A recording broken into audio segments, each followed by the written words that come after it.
자, 요거는 지난번에 오셨던 분, 저기 성신여대. 그러니까, 예, 많이 오셨네. 요거는 그래서 자세히 설명 안 하겠습니다. 그냥 소개만 하고 또 못 듣거나 방송으로 보시는 분도 있으니까. 이제 일부 수업은 올드 얘기라 그랬죠, 제가 옛날. 2부는 이제 근대 얘기입니다. 그래서 제가 한 번 더 이 특강을 할 건데, 옛날 조선시대 때 유명한 그림 중에서 월화정인이라고 신윤복이 그렸다고 전하는, 이게 이런 조금 야리꾸리한 그림은, 이건 전하는이 아니네. 신윤복 그림입니다. 이거는 뒤에 게 전하는이네. 해원 낙관이 있죠. 그래서 신윤복이 그린 월화정인이라는 그림입니다. 아주 눈썹달이 떠있는 야심한 밤에 길모퉁이에서 남녀가 가자커니 말자커니 하는 그런 신경일을 하는 모습인데, 여기에 뭐라고 쭉 써있냐 하면 월침침 야삼경 양인심사 양인지, 이게 원래 제목 같으면 살짝 일로 와야 될 것 같은데, 아무튼 그래서 달은 침침하고 밤은 깊어 삼경인데, 이 두 사람의 마음은 두 사람만이 안다. 지금 보는 우리는 모른다는 거예요. 왜 모르냐? 가자 말자가 아니고, 남자는 가자 하면 발이 일로 가고 있잖아요. 여자는 안 가는 것 같지만 발은 따라가고 있잖아요. 이미 가고 있어요. 그런데 무언가 보는 그 모션은 가자 안 간다 하는 듯한 그런 느낌입니다. 근데 제가 여기에는 과학적 분석이 있었다. 이 그림은 1793년 8월 21일 심야에 그림, 그 때를 그린 거죠. 그 시간에 그린 게 아니고. 왜냐하면 신윤복이 그림인데, 신윤복이 살아서 100년을 쭉 조사해 봤을 때 그 그림이 개기월식, 얼마 전에 개기일식이 미국에서 관측됐죠. 이거는 월식이야. 일식은 해를 달이 잡아먹는 거고, 월식은 달을 지구 그림자가 잡아먹는 거죠. 그랬는데 한양에서 관측한 개기월식이 신윤복이 살아있을 때 언제 있었나 따져보니까 26살 때, 35살 때 이렇게 두 번 있었는데, 이때는 비가 왔더래요. 35세 때는 비가 그쳐서 월식을 관측했다고 승정원 일기에 써 있는 거예요. 그래서 이날인 줄 아는 거예요. 그리고 시간은 화가가 거기 글로 써놨단 말이죠. 월침침 야삼경. 이 삼경이 은한이 삼경인지 나오죠. 그 삼경이거든. 밤 11시부터 01시 사이 대략. 그래서 그 시간이 저 그림의 백그라운드 화면의 상황이다. 그래서 월침침 야삼경 양인심사 양인지, 이거 아주 유명한 말입니다. 옛날 고전 좋아하는 사람들은 이거 그냥 주저없이 외우는 단어, 좀 문장입니다. 그리고 거기 두 사람이 착용한 복장이 8월달 그 여름철 복장이 맞다고 또 복장 관련자들이 증언을 해준 거죠. 됐는데 저 그림도 제가 아까 길게 막 백그라운드 설명했듯이 이 그림도 백그라운드가 있다는 겁니다. 그냥 뭐 보기 좋아서 그린 게 아니고, 선조 때 정승까지 지낸 김명원이가 지은 시에서 따왔는데, 이 사람이 지은 시에 보면 창밖은 야삼경 보슬비 내리는데 두 사람 마음은 두 사람만이 아니라, 여기에부터 그 말이 나오는 거예요. 삼경, 양인심사, 양인지. 그리고 미흡해서 날이 새려고 하니까 도포자가 두개 잡고 어쩌고 저쩌고 했다는 시가 있는데, 이 김명원이라는 사람이 사실은 사고를 한번 친 그런 사건이 있었다. 젊어서 좋아하던 기생이 어느 양반의 후처로 들어간 거예요. 남의 집 부인이 된 거지. 정실 부인은 아니지만 부인이 된 거죠, 이제. 근데도 그 여자를 못 잊어서 담치기를 해서 들어가다 붙잡힌 거예요. 그 개망신도 개망신이고 법적인 처벌도 면할 수가 없는 상황이 됐는데, 그 형이 김명원의 형 김경원이가 가서 100배 사기하고 죽을 죄를 졌는데 내 동생이 그래도 재주가 있는 놈이니 영감이 용서해 주시면 이놈이 그래서 훗날 나라에 또 그 동량이 되지 않겠느냐. 그래서 용서를 받았다는 거예요. 그래서 그 스토리를 가진 그림이라고 보는 거예요. 그 식구가 나와 있고 양인신사 양인지 그래서 그 참 힘들고 어려운 사랑 웨딩 케이크 노래하고 비슷한 거지.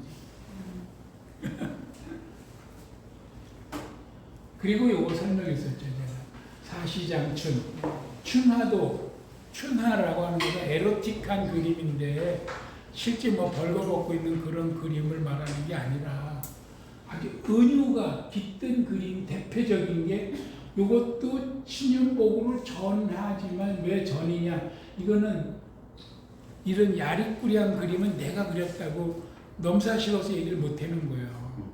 그래서 신윤복이다 뭐 김홍도다 장승업이다 이렇게 학자들 간에 말이 많은데 그림은 뭐냐 별당 뒷방이야. 뒷방 왠지 은밀하잖아.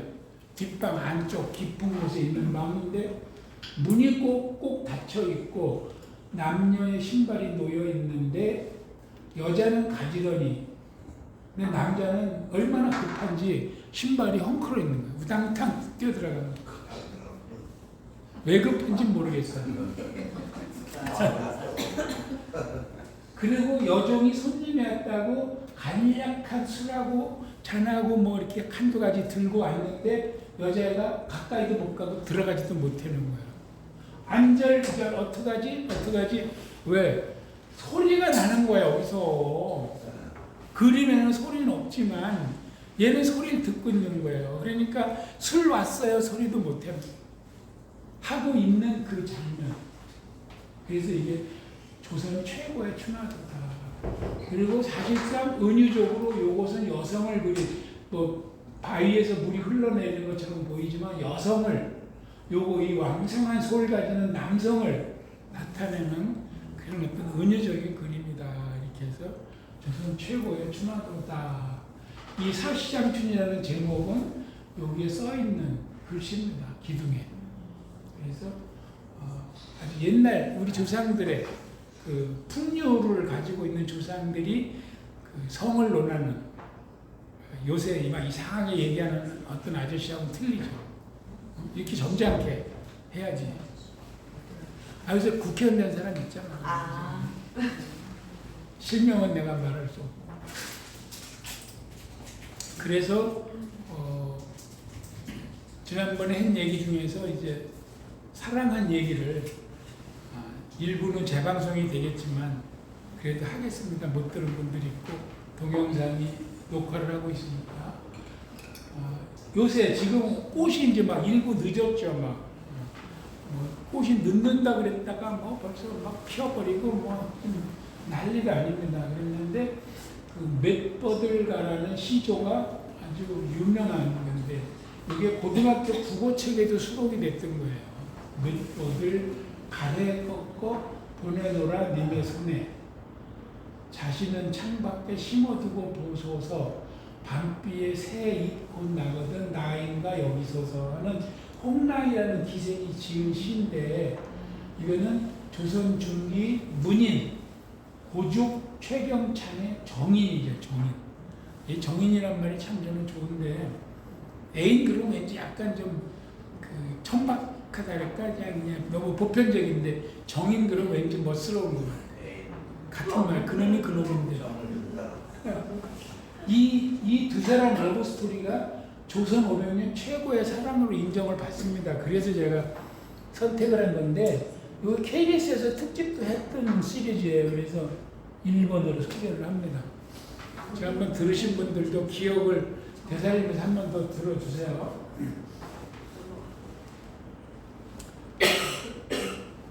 고죽 최경창이라는 해주 본관 해주죠. 해주 출신 전남 영암 출신인데 영암에서 어린 시절을 보냈고 그림과 글, 뭐 활에 뛰어났고 송강 정철 등등 이런 사람하고 교류를 했어요. 그리고 이익, 송익길, 최립길과 같이 8사람의 유명한 문장가로 소문이 나서 칭송을 받았고, 그 당시 시는 당시죠, 당시. 시나 그림이나 다 옛날에는 중국풍을 해야 돼. 그래서 당시를 지어준 3당 시인으로 백광훈, 이달, 최경창에서 소문이 났고, 또 청백리에 아주 결백했던 것 같아요. 청백리에 선정이 됐고, 강진에 있는 서봉서원에 제안을 했다. 제가 지난 주말에 강진에 갔다 왔는데 어마어마하게 멀어요. 그리고 이런 뭐 문집도 남겼고, 그런 만만치 않은 사람인데, 이 사람이 34살에 함경도 경성의 북도 평사로 부임을 하는 거예요. 이제 벼슬을 받아서 나가는데, 함경도 경성이 어디냐면 그림 지도를 먼저 봅시다. 이 산수갑산 근처예요. 산수갑산 근처. 여기가 삼수갑산이거든요. 경성이 여기요. 한양 경성이 아닙니다. 한양에서 여기를 가려면 강원도 넘어가서 금강산 뒤로 해서 함흥과 홍원 사이로 해서 경성까지 가야 되는 거예요. 그렇게 멀고 험한 길을 가는데, 홍원에서 이게 자꾸 왜 흔들리지? 만찬을 이제 홍원에서 중간 지점에서 약간 술자리를 베풀어 준 거죠. 그때 관기인 홍랑하고 만나요, 처음. 근데 홍랑은 그때 16살이고 그 홍원 출신이야, 거기. 그래서 홀어머니를 여의고 가난해서 관기가, 그 당시에 관기의 대부분은 저런 케이스가 많죠. 부모가 일찍 죽거나 해서. 근데 아무튼 그 자리에서 홍랑이 그 주빈이 최경창인 줄 모르고 자기 순서에 자기가 좋아하는 시라고 읊은 것이 최경창이 시인 거예요. 오마이갓. 최경창이 심쿵했겠죠. 그렇게 해서 두 사람이 인연이, 난 가끔 이거 혹시 알고 한 게 아닌가 이런 생각도 들어. 이거 발칙한 것이. 근데 아무튼 뭐 그럴 일은 없는 걸로 얘기가 나오니까. 그래서 두 사람이 이렇게 인연이 돼서 그 임직까지 따라간 거예요. 다시 보면 여기서 만난 건데 여기서, 근데 여기까지 따라간 거예요, 다시. 그리고 임기를 마치면 이제 한양으로 가잖아요. 한양으로 가니까 이별을 하게 되는데, 쌍성까지 가서, 쌍성까지는 따라갔어, 헤어질 때. 근데 쌍성에서 작별을 하고 더 못 내려가요, 홍랑은. 왜냐하면 그 당시 국법이 평안도, 함경도, 이 양계에 있는 양도에는 금하는 게 있어. 타도 사람하고 결혼할 수 없고 그 도 밖으로 못 내려가. 왜냐하면 저게 국경지대이기 때문에 국경지대에 그 여러 가지 유지하기 위해서 그런 조선의 정책인 거예요. 그래서 여기서 있다가 여기까지 내려간, 여기가 이제 여기에서 헤어진 거거든. 그래서 이제 여기 넘어오는 거야, 이제. 최경창이 혼자 빠이빠이 하고 넘어오는데, 넘어오는 영에서, 주막에서, 함관령인데, 거기서 이제 주막에서 그래도 뭔가 한 끼니를 때우려고 있는데, 사람이 왔어. 인편으로 봉서가 하나 와서 뜯어보니까, 여기 이제 KBS 화면 캡처한 겁니다. 몇 버들가를 적어보낸, 홍랑이 적어보낸 편지가 딱 나오는데, 이게 홍랑 친필 원본이라는데, 이게 그 가문에 전해지는 거예요. 진짜 단정하게 잘 썼죠. 대단한 것 같아. 그래서 나중에 이 최경창이가 이 한글로 쓴 이 홍랑의 시조를 한문으로 번하는 게 이겁니다. 번방국. 그거는 이제 이 사람은 좀 한문을 배운 사람이니까 순간적으로 그냥 번역을 한 겁니다. 한문으로. 그게 이런 시조도 남아 있어요, 지금. 근데 원본은 이겁니다. 텔레비는 이렇게 나왔어요. 그랬는데 그 2년 뒤에 그렇게 헤어지고 2년 뒤에 고주기가 병을 알아서 누웠대는. 그래서 목숨이 오락가락 한다는 게 홍랑이한테 전달이 돼서 홍랑이가 7일, 7 밤낮, 이게 참 멋진 한글 표현이잖아. 7일이라고 안 하고 7 밤낮을 걸어서 한양까지 온 거예요. 이미 양계는 벗어날 수 없는 법을 위반했지. 그리고 와서 여기 본부인도 있는데 그 당시에는 뭐 첩을 두는 게 위법이 아니니까, 흉이 아니니까 그랬는지 본부인이 있는데 그냥 내가 누구도 하고 들어간 거야. 그래서 제가 감병을 하겠습니다.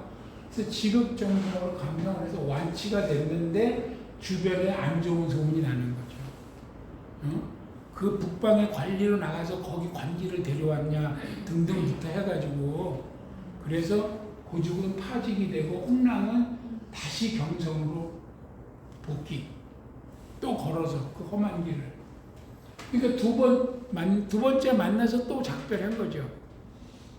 그때 고죽이 홍랑에게 시 한 수를 써줬는데 그 답답한 마음을 써준 거죠.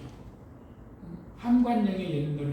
그 함관령에서 홍랑이가 보내준 시조를 다 펴봤을 때 맥보들 가려 꺾고 하는 그거를 보고 그 심정을 다시 들려준 거죠. 그런데 청산이 어긋나니 이제 마음이 안 편한 거지. 보내고 나서 또. 물론 그 고죽은 다시 예조, 병조 이런 관직을 역임하고 막 했다가 또 좌천도 됐다가 다시 복직도 했다가 막 했는데 그 사람의 승진이 막 또 반대파에서 문제를 삼는 거야. 승진이 될 제목이 아니다. 너무 진급이 빠르다. 뭐 등등. 그렇게 해서 뭐 좀 어지러운 관직을 보내다가 지방에서 한양으로 올라오던 중 경성 객관에서 객사를 했어요. 최경창이는. 자, 그럼 이제 홍랑이 혼자 남았어. 고주기가 죽었다는 소식을 들었어요. 그래서 고주기가 묻힌 파주로 내려와 또. 그래가지고 무덤 옆에 움막을 짓고, 그때부터 홍랑은 몸을 씻거나 일체 꾸미지 않고 심지어 자기가 얼굴을 일부러 막 이렇게 상하게 해서 자기의 외모를 보고 다른 남자들이 또 어떤 저기를 할지 모르니까 그렇게 했다는 얘기죠. 9년간 심혈을 했더니 믿기 어려운데 아무튼 자식들도 3년상밖에 안 하는, 3년상도 다 지키는 자식이 거의 없다 그러거든요. 그냥 1년상 하면 대략 한다는데 아무튼 그렇게 하다가 임진왜란이 나서 고죽이 남긴 여러 가지 그 원고들, 시고를 정리해서 전부 둘러매고 자기 고향으로 피난을 간 거예요.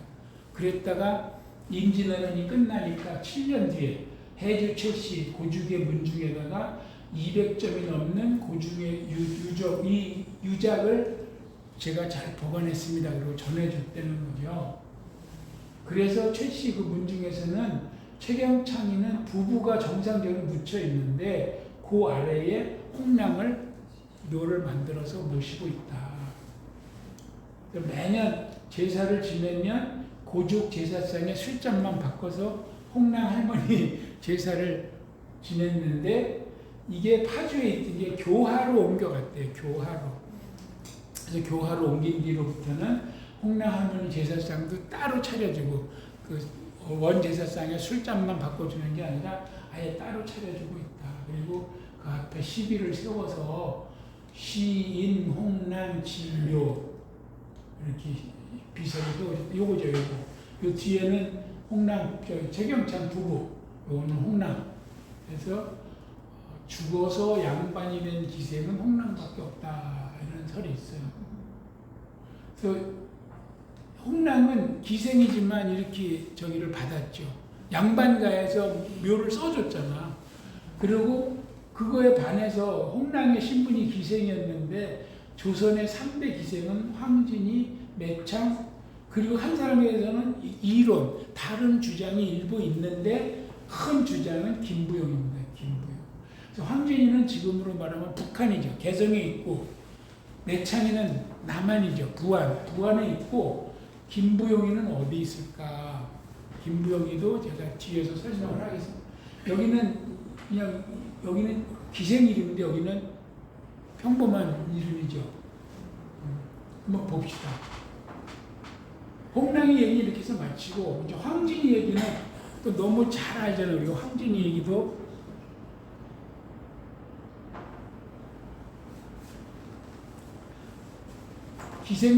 기생명칭은 명월입니다. 황진이는.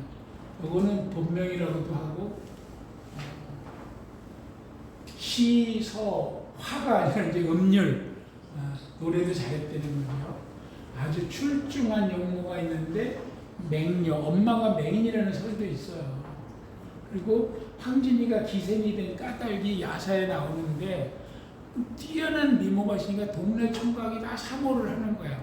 근데 옆집 총각 하나가 아주 상사병에 걸려서 제발 좀 그 집 엄마가 와서 통사정을 하는데 거절을 해가지고 총각이 결국 죽었어요.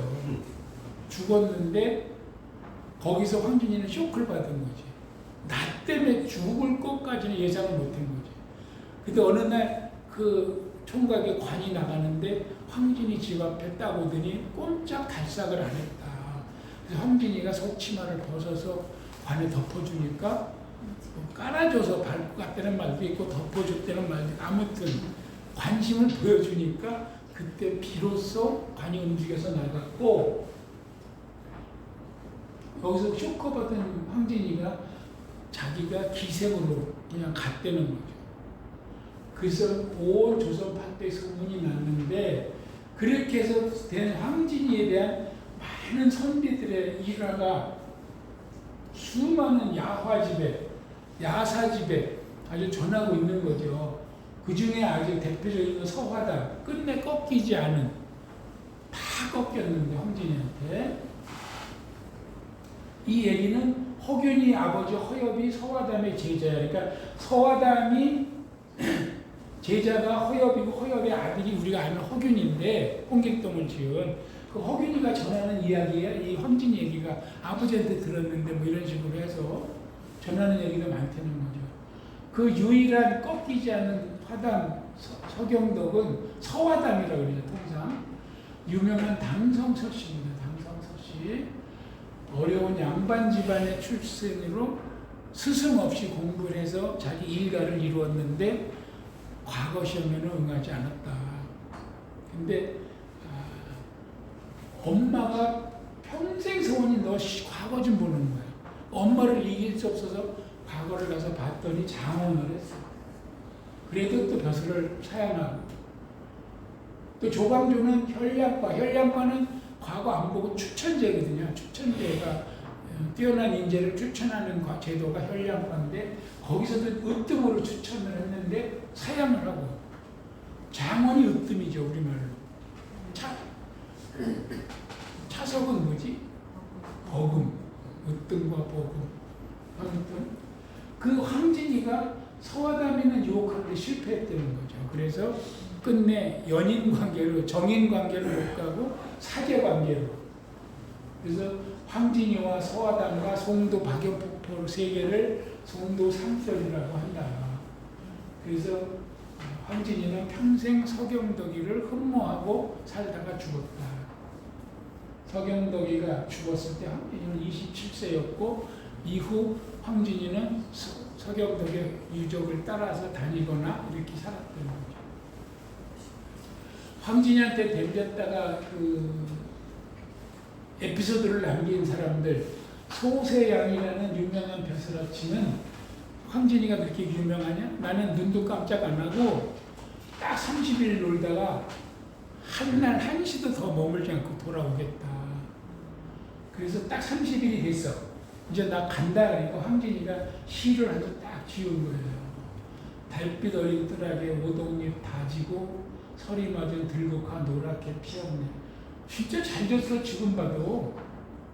그러면서 결론이 뭐냐. 내일 아침 서로 헤어지고 나면 그리운 점 푸른 물결인 양 길게 뻗치리라. 이제 이별줄을 나누면서 하는 거니까 소세가 그냥 나 사람 새끼도 아니다. 근데 더 있을란다. 자기 다짐을 자기가 깨는 거죠. 그 유명한 벽계에서 이게 풀을 벽자거든요. 벽 안에 뭐 외국인들 보시면 벽 안에 파 풀었는 그런 뜻입니다. 벽계수는 물론 이거는 별칭이죠, 별칭. 종실이니까 실제 이름은 이시겠죠, 전주 이시. 이 아무개가 지금 되겠죠. 그래? 내가 황진이한테 한번 가서 얼마나 도도한지 내가 한번 보겠다 그랬는데 황진이가 벽계수를 익히 잘 알고 벽계수를 만났을 때 이 유명한 이거를 짓습니다. 읊습니다. 벽계수 앞에서. 청살리 벽계수야 수의감을 잘하는 마라. 일도 창의하면 돌아오기 어려우니 명월이가 지가 명월이거든요. 명월이 망공산 아니 쉬어간들 어떠니. 쉬어 그랬는데 말에서 떨어졌다는 거. 이게 듣고. 그만큼 황진이가 대단한 시, 서, 음률에 대단한 여인이죠.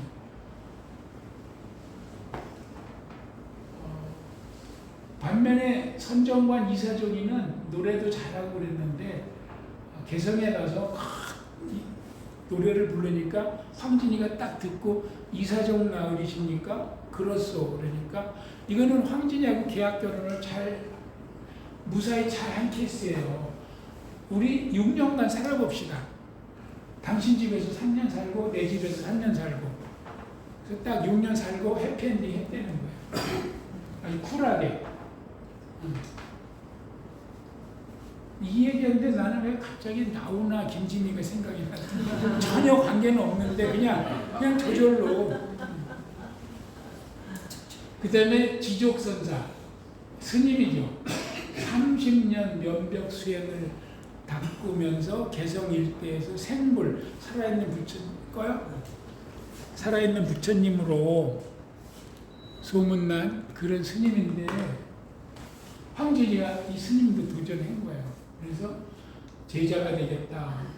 또 안 되면 다음날 또 갑자기 비가 쏟아지는 날 호치마 입고 비 호쫄딱 맞고 온 거야. 웬일이야 그러니까 남편 제사 지내달라. 오늘 남편 죽었다고 얘기하는 거지. 그러니까 자유부인이라고. 그래서 결국은 지족선사 10년 공부 나면 다불이 됐다. 그날. 근데 제가 그때도 얘기했지만 불교계에서는 이것에 대한 해석이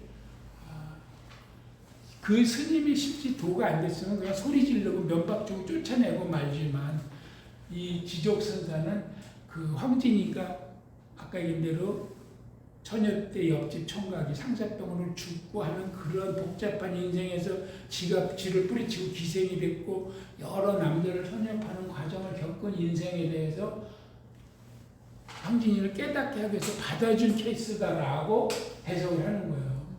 뭐 이것도 일리가 있어. 나도 이렇게 받아줄 수 있을 것 같아. 깨달아라 그러면서. 머리부터 밀어요. 그래서 아까 그 서경덕이가 마지막까지 이렇게 와서 제자가 되겠다. 저 자고 가도 돼요. 막 이렇게 하고 있어도 끝내 꺾이지 않아서 요새 둘하고 박연폭파하고 해서 성도 3절 그 얘기입니다. 자고 가겠다는 거 안 됐고 그래서 지금 이 박연폭포는 개성은 못 가지만 거기에는 비유직하 3,000척을 휘갈려 썼다 그럽니다. 그래서 서경덕이 죽고 나서는 그의 발자취를 따라다니면서 서경덕이 남긴 글호를 다 읽고 또 뭐 금강산에 가고 싶어서 껄떡거리는 이생원한테 금강산 갈차? 그래가지고 앞장서라 그래가지고 데리고 왔다는 그런 얘기가 있고 마지막에 죽을 때 내가 죽어도 곡을 하지 말고 그게 이제 자기 그 옆집 총각 죽은 것부터 자기 인생이 다 쭉 리마인드 될 거 아니에요. 그래서 내 사녀가 나갈 때는 장구를 두드리고 음악을 울려라. 또 비단이나 관을 쓰지 말고 동고박, 물가, 모래밭에 시체 내버려서 개미, 땅강아지, 여우, 살쾡이가 내 살을 뜯어먹고 세상 여자들이 나를 거울 삼도록 해라. 이렇게 했다고 그런 유언을 했다고 합니다.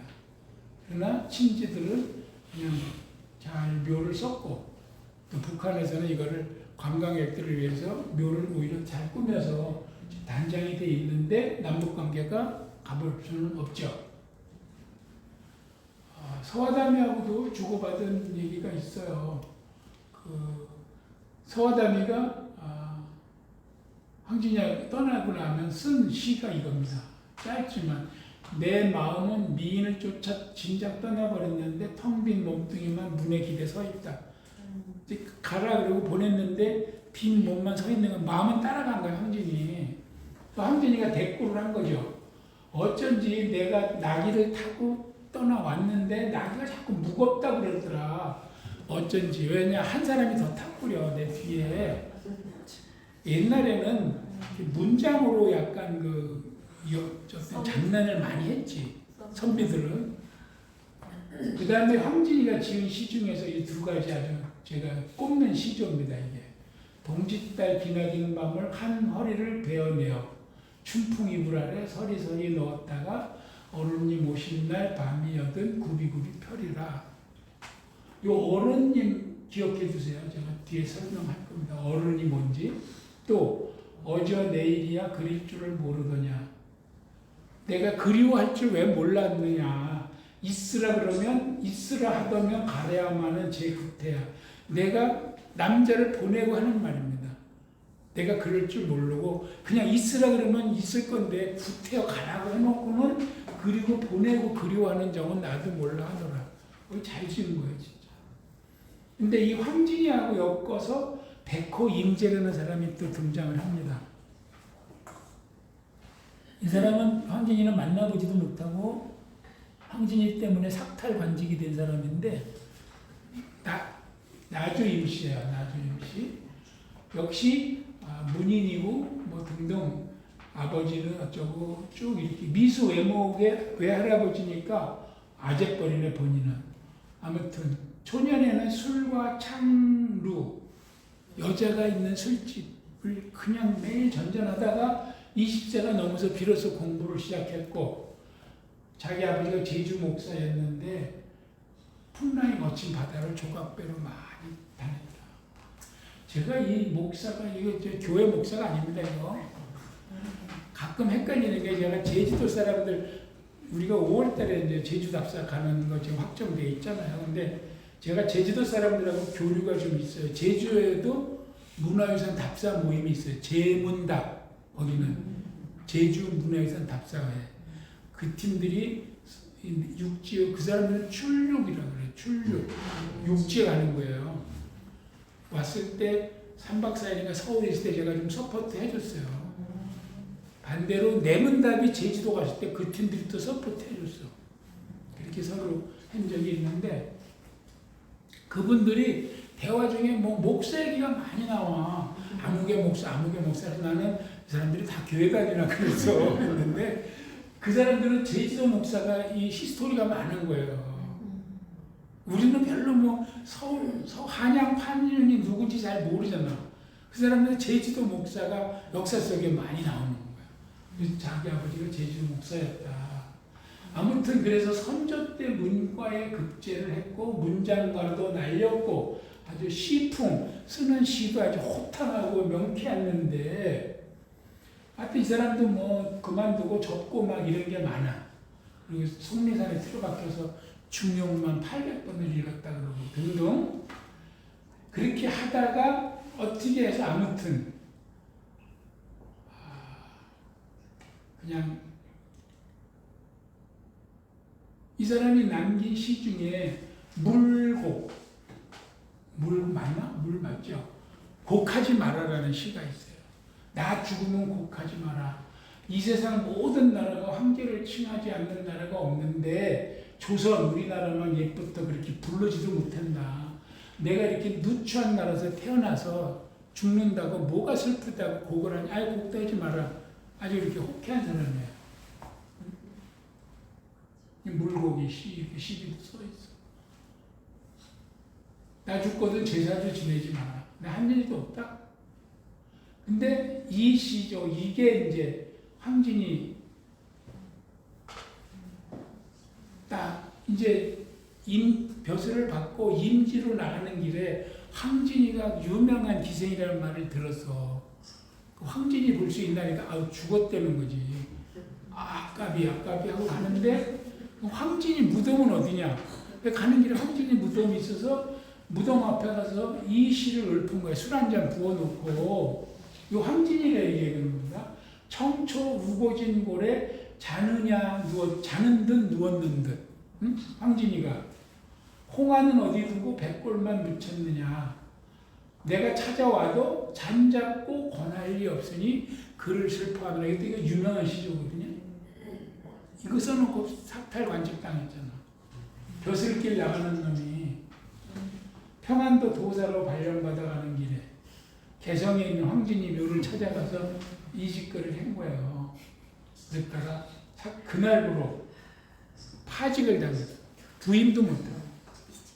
그래도 후회 없이 살았을 것 같아. 멋진 남자죠. 그 사람 신조는 이 세상은 참 추하지만 내가 짓는 시하고 미녀들은 사랑할 만하다.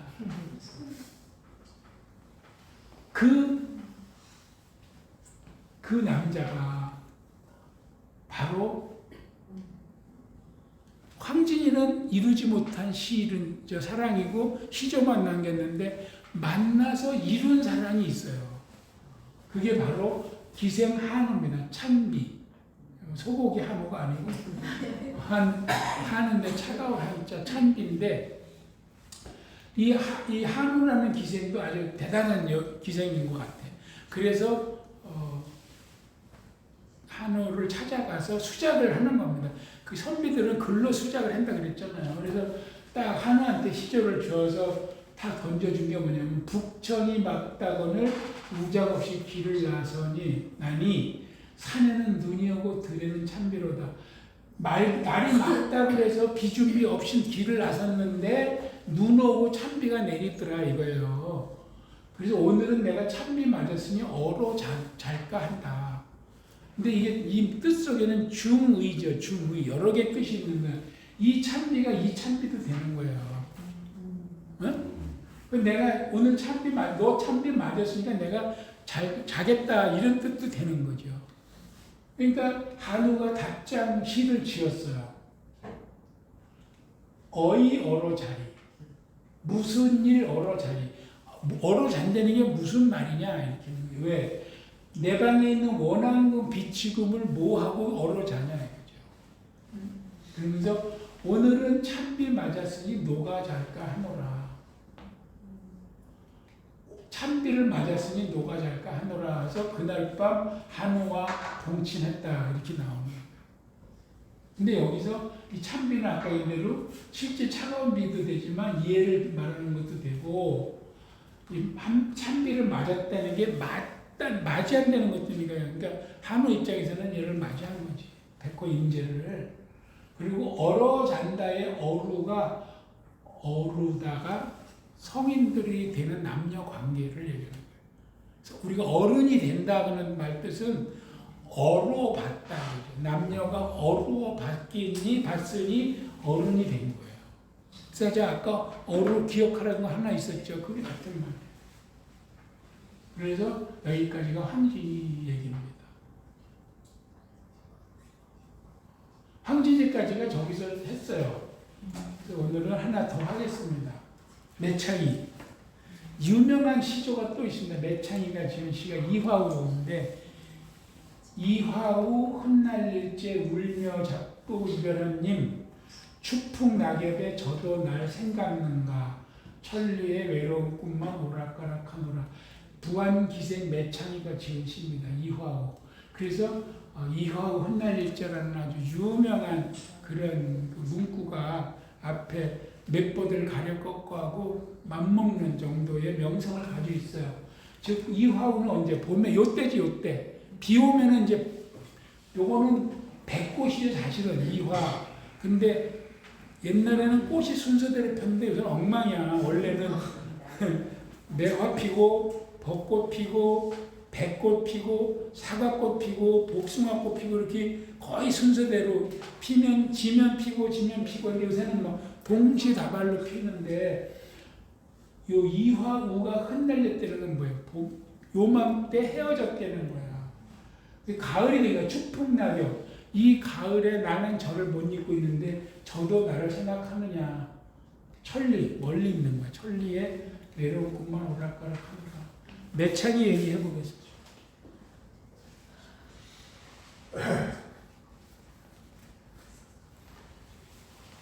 매창이도 선조 때, 다 임진왜란 그때입니다. 지금 아까고 비슷하죠? 몇 보들 가려 꺾고 걔도 임진왜란 때고. 그래서 조선 중기 기생인데 선조 때는 여류 시인으로 아주 이름이 났어요. 본명은 이향금이야. 매창이. 자는 천향, 매창이 호예요. 그래서 계요년에 출생을 했기 때문에 계생이라고도 하고 계랑이라고도 하고. 부안의 명기. 그래서 한시 70여수하고 시조 한수가 전해져요. 이 시조 책을 찍었어. 부안에서 책을 찍었어요. 기생인데. 가무에 능하였고 정절의 여인이야. 그래서 부안 지방에서는 400년간 사랑을 받은 여인이다. 지금 어디 있느냐? 부안 봉덕리 공덕묘지에 자기가 사랑하던 검은고와 함께 묻혔는데 지금은 봉덕리 공덕묘지가 아니고 매창공원이에요. 지금은. 전에는 매창이 뜸이라고 그랬어. 죽은 뒤 45년 뒤에 후세 사람들이 무덤에 비석을 세워줬고 다시 13년 뒤에 매창이의 시를 모아서 팔만대장경 같이 목판을 깎아서 매창집을 발간했는데 어디서? 부안의 계암사에서 스님들이 한 거예요. 근데 그 매창집이 3권 남아있대 지금. 2권은 간성미술관에 있고 한 권은 이거 한 송이 됩니다. 한 권은 하버드 대학에 가 있다. 1917년 일정 때죠. 부안의 시인들 모임인 부풍시사에서 무덤을 또 비석을 세워준 거예요. 남욱군들이 오며 가며 늘 벌초를 해줬답니다. 후사가 없잖아.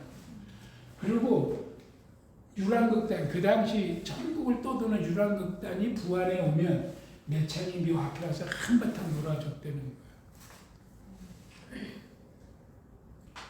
그리고 74년에 매창 기념사업회가 있는데 거기서 서림공원에 시비를 세웠다.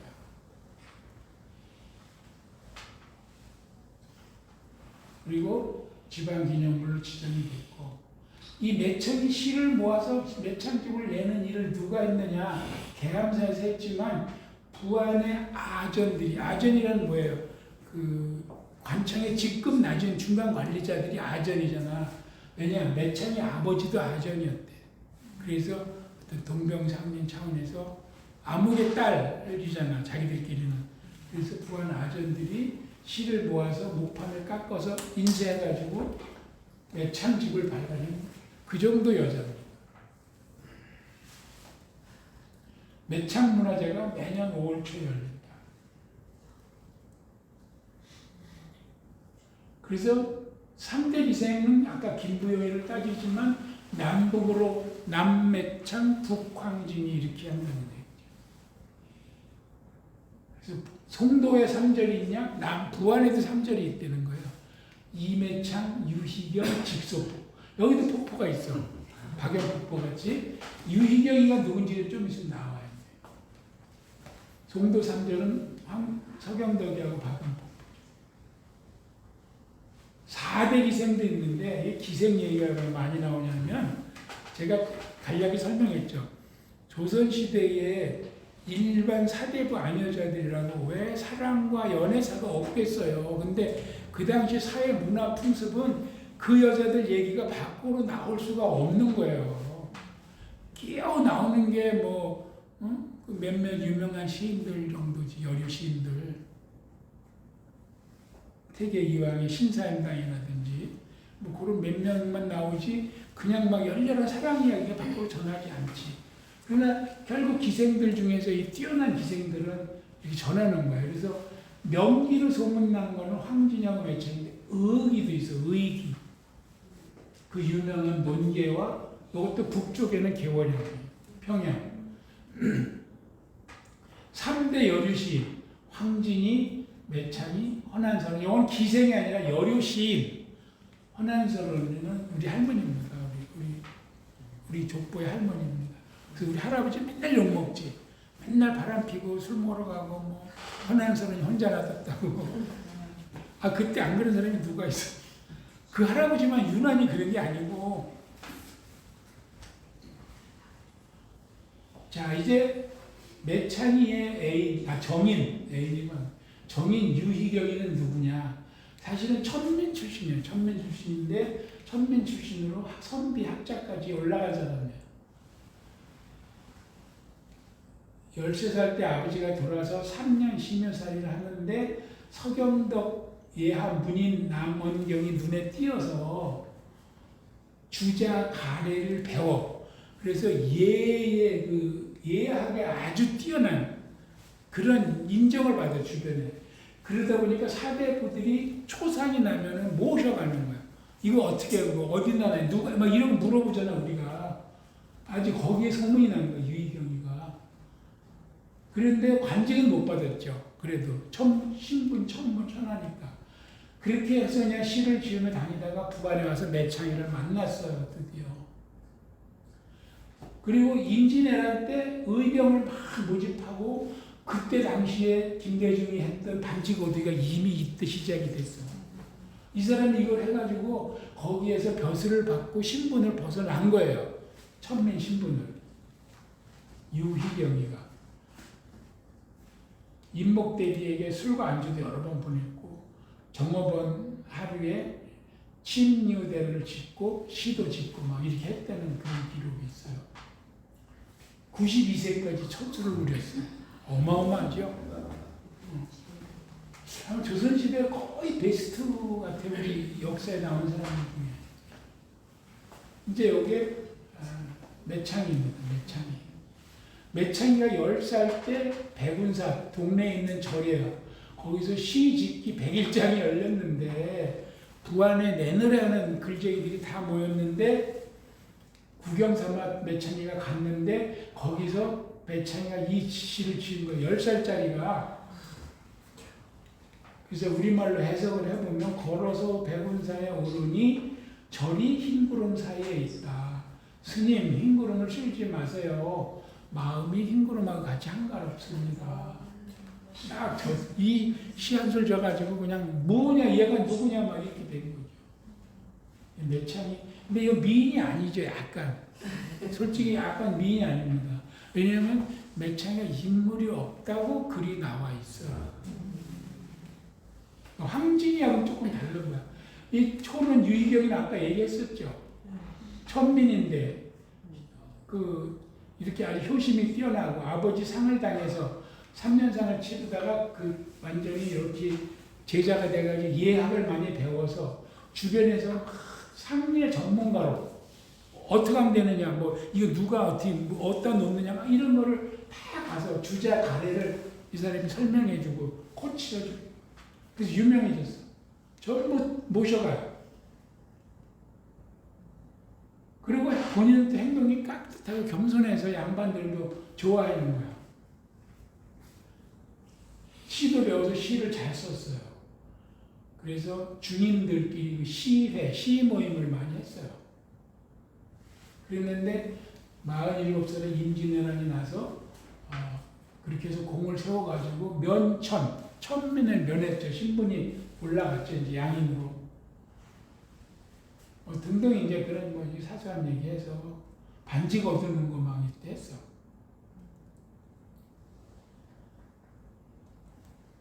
앞에서 설명한 유희경인데 매창이하고 어떻게 만나냐.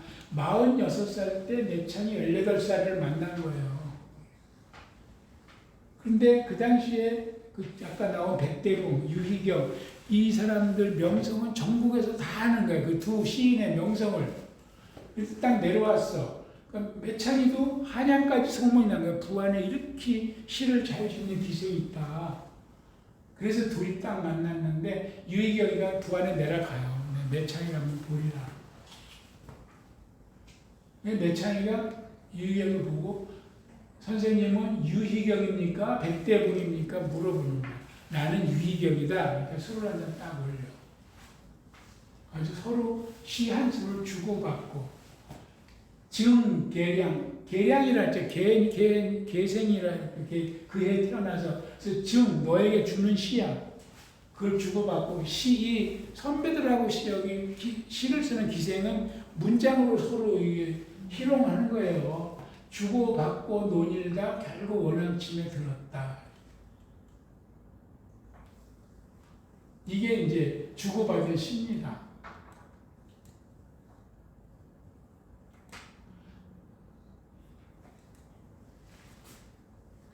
던져준 시는 이거예요. 나에게 선약이 있으니 찌푸린 얼굴을 고칠 수 있다네. 깊이 비단 보자기에 감추어 두었다가 그리운 님에게 주고 싶어. 이 프로포즈 하는 거지, 유의경이가. 그러니까 내창이가 답을 하는 거야. 내게는 옛날에 검은고가 있어서 한 번 타면 온갖 정감이 다투어 생긴다. 세상 사람들이 이 노래를 아는이 없는데 님의 피리 소리에 나는 맞춰준다. 화답을 한 거죠. 프로포즈 했더니.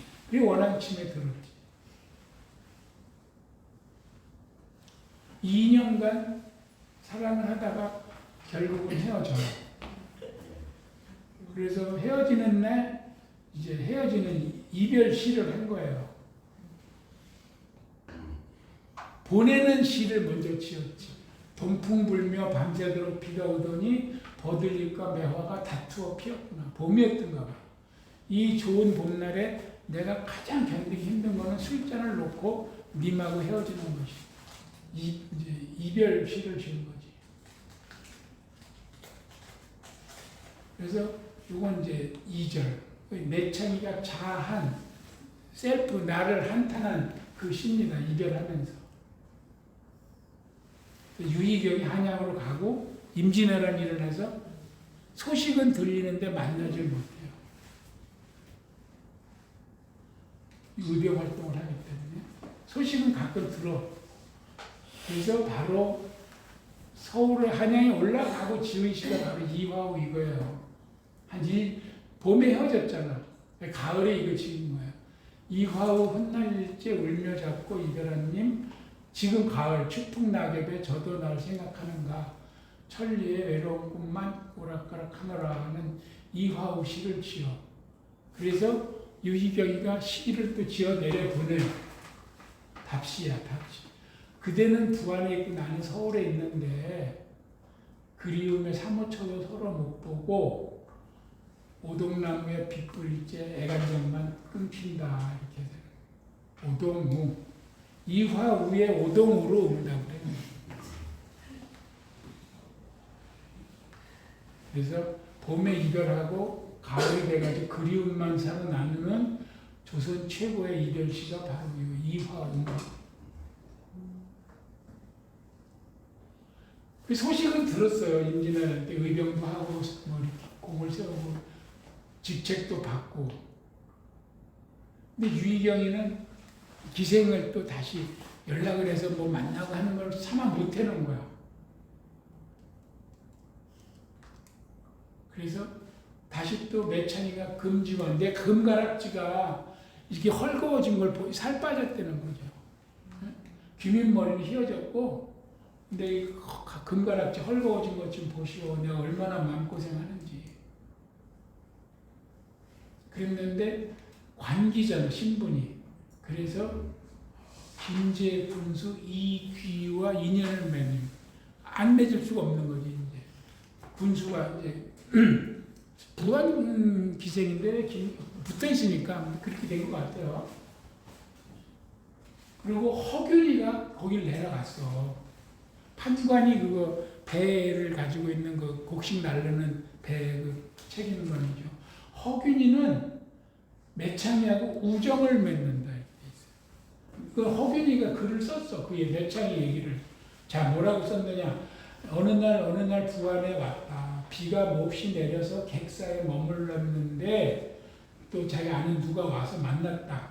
또 기생, 계생. 얘가 이제 매창이 다른 표현이잖아요.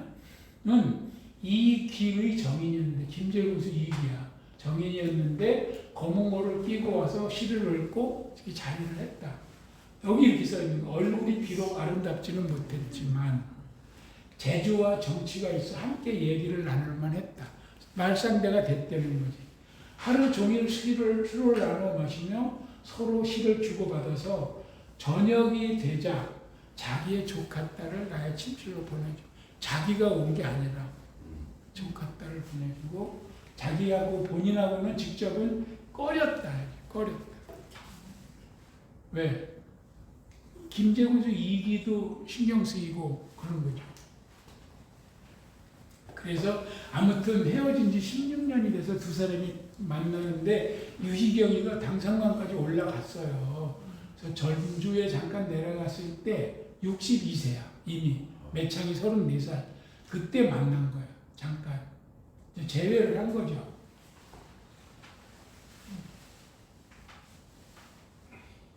유희경이가 다시 만난 계양이를 그 낭자를 다시 만난 그 시를 써서 내가 온 것은 님 차리는 뜻만이 아니고 그 시를 논하자는 너하고 나하고 약속한 게 있어서 그래서 왔다. 그러니까 매창이가 이제 또 답시를 해요. 그 임진왜란 그때 해서 외적들이 쳐들어왔을 때 참 힘들었다. 나는 검은고 끼고 노래를 뜯으면서 서울에 계실 그대를 그리워했다. 다시 이게 이제 억석 이게 추억을 더듬는 거거든요. 답시 이렇게 하는 거죠. 다시 만난 이제 시를 또 주고받는 겁니다. 요새 애들 이거 언제 가서 하려면 그냥 빨리 해 뭐. 빨리 잘라가지고. 열흘간 시를 논하러 왔다 그랬으니까 열흘간 사랑이 다시 헤어졌다. 그래서 또 이제 두 번째 헤어지는 이별시를 또 읊은 거예요. 이제 내일 가는데 오늘 밤에 묻는 거예요. 님이 떠난 내일 밤은 그냥 짧아져도 좋은데 지금 모시고 있는 오늘 밤은 길어져요. 그 매차이가 한 거죠. 그 벌써 닭소리 들리고 날은 새려고 하는데 두 눈에서 눈물이 하염없이 흘러나. 이별하기 싫다? 근데 유희경이는 데려갈 수는 없고 매차이는 결국 병들어 몸져 누워요. 그러면서 내가 이 봄이 슬퍼서 난 병이 아니고 님이 그리워서 난 병이다. 티끌 많은 세상인데 괴로움도 많지만 외로운 학이 못 떠나는 심정이네. 소문도 안 좋은 거야. 소문도 벌써 불안해서 어쩌다 그릇된 소문이 돌아 여러 입에 오르내린다. 부질없는 시름과 한해 병을 가져서 살인문 문 닫는 거예요. 이제. 그래서 병중이라는 시. 병이 난 거예요. 헤어지고 나서. 두 번째 만나는 게 꼭 좋은지는 모르겠어요. 그렇게 헤어진 지 3년 뒤에 죽어요. 매창이가. 유희경한테 죽음을 알리지 않은 채 애지중지하던 검은고와 함께 묻혀. 그리고 나중에 매창이를 죽은 걸 뒤늦게 한 37호에 죽었어. 매창이가 뒤늦게 알고 자기 문집에 그 시를 남기는 매창이의 죽음을 슬퍼하며 5인데 28년 차이고 딸인데 딸. 이 사랑이 이렇게 그래서 매창공원에 지금은 전에 공동묘지지만 거기에 매창이 묘가 이렇게 있어요. 매창이 묘가 있고 매창공원 명기 이매창지묘 그리고 매창뜸 가람 이병기 유명한 분이죠. 시조 드신 거예요. 이화우 흩날릴제 시비도 세워놨어요. 그래서 시간이 이제 6시가 끝내겠습니다. 오늘 이제 러브스토리 3개 했는데 김부용도 지금 해야 됩니다. 아까 3대 기생의 김부용 있잖아요. 뭐 다음에 시간이 되면 이제 또 한번 그 특강 사랑 이야기 두 번째 해가지고 2편으로 못한 사람들하고 3편까지 해야 되겠네. 현대 사랑 이야기까지 하려면. 자, 마치고 한 5분 내로 정리하고 뒤풀이하러 가겠습니다. 마치겠습니다.